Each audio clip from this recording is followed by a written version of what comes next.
Hi, I'm Marcia Tedmore, an independent Stampin' Up! Demonstrator and the Windy Acre Stamper. Welcome to the 12 Days of Christmas. Let's get started.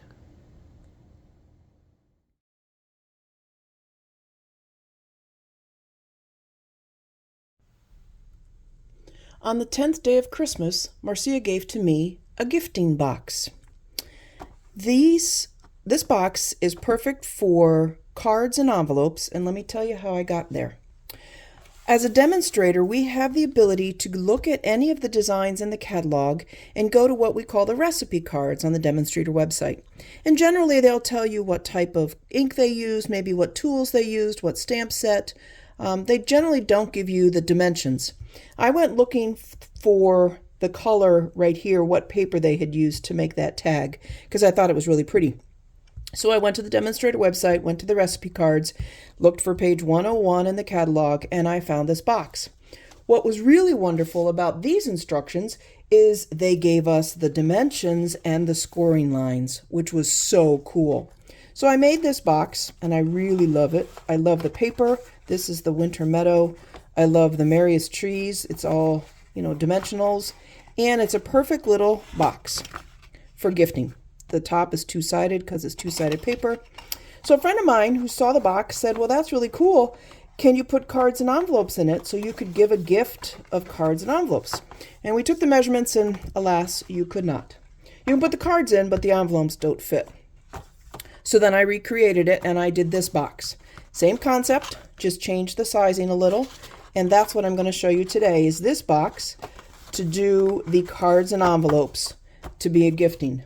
Literally, the size dimensions of the boxes is maybe half an inch when you line them up. So, no, quarter of an inch. It's a quarter of an inch longer to get those envelopes in. Same dimension from a width standpoint.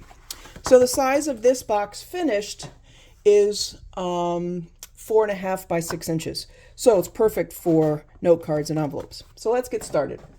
So you are going to need, for the top, you will need 6 by 7.5. For the bottom, you'll need 6 by 7/16. Sorry about that. And by 7 and 15/16. I really hate 16ths of an inch, but that's the way it works out. So let's score the top. You're going to score it at 3/4 of an inch on all 4 sides. So again, we use the small end, thin end of the scoring tool. So it's 3/4, 3/4, 3/4, and 3/4. So your top is scored.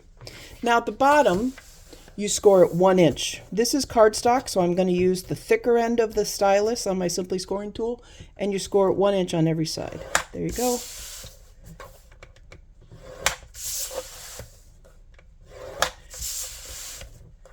Okay, so you can put this away. Now, as you recall, if you've watched any of the previous videos, whenever you're doing a 3-dimensional project, you want to cut your tabs at an angle. First, we're going to score everything. I think that's easier. Use your bone folder to get some really sharp score lines here. Now, that one didn't score straight, so I might want to redo that. I went off the line a little, so we'll try this again. I want to make sure it's right because you'll be very angry if it's not right when you're done. So make sure it's lined up. There we go. Do that again.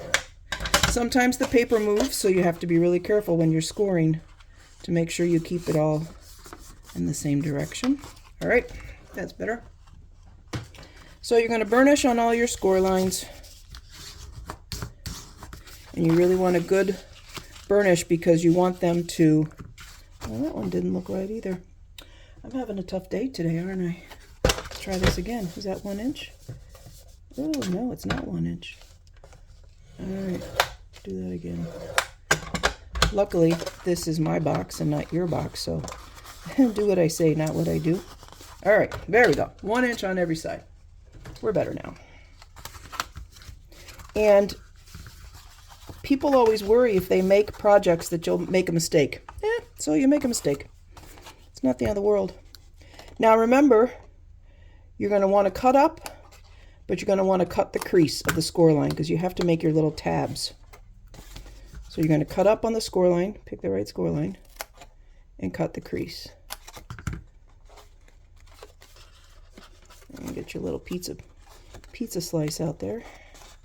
I heard somebody call it that. I'm like, yeah, it is like a little baby pizza. All right. I would call it pie because I prefer sweets. But all right, so you cut up, you cut out the crease.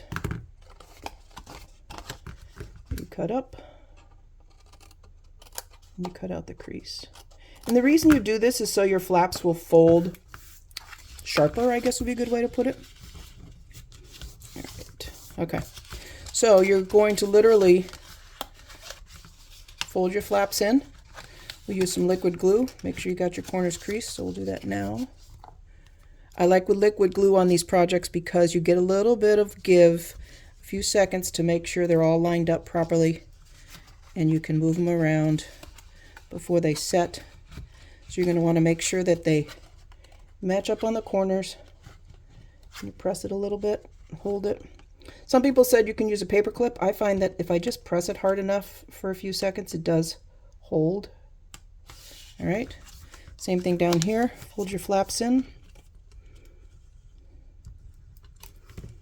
And then there you go, there you go. And again, you want to make sure that they match up.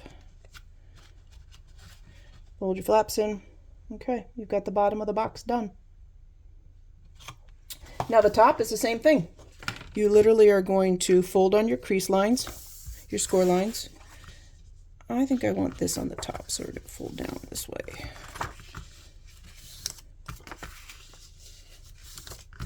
You can make a box for any size item that you have. You just have to do math, and I'm not very good at that. But you take the length and the width and the height, add a 1/4 of an inch maybe for your item, both at the top and the bottom, and maybe the width, or the height rather, depending on how thick it is. And you just make the base. And for some reason, the top dimensions, I always thought they would be larger, but they're not. I would have thought it would be larger to go on the top, but it's not.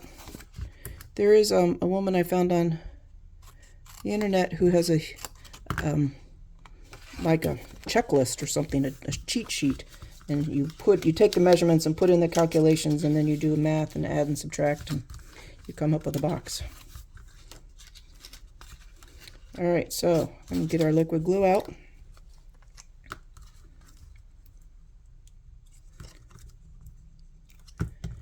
And you put that together. Put your flaps on the inside. Hold it until it sticks. And you're gonna do the other side.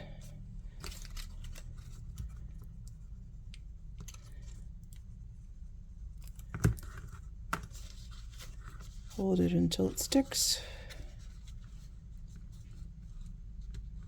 And then your box is done. Seriously done. Super simple. Put your glue back so you don't get glue all over everything. And it fits on the top perfectly. I love that box. I just think it's so cute. Then I would probably take some ribbon. This is our iridescent. It is 1/2 inch. So if you wanted to do, you know, all the way around, like I did on that other box where you come up and go around like this, you're going to want about 40 inches of it. I don't think I want to do 40 inches of this. So I think I'm going to do about, well, maybe 20. You could wrap it around twice if you wanted to, but you just want to kind of hold your box together. So you tie a knot in the center.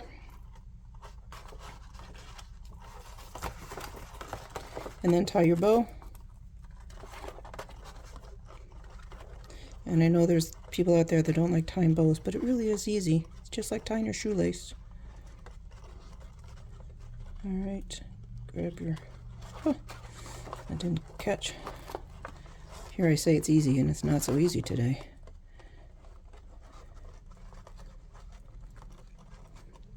I'm trying not to cut it off the roll because I like to see exactly how much I use. There we go. So you fluff a little. Get your scissors. And there you go. You got a little paper box. Super simple. Put a tag on it. You could use it for any occasion, not just the holidays. There you go. Thanks for coming to day 10 of the 12 Days of Christmas. I'll see you tomorrow.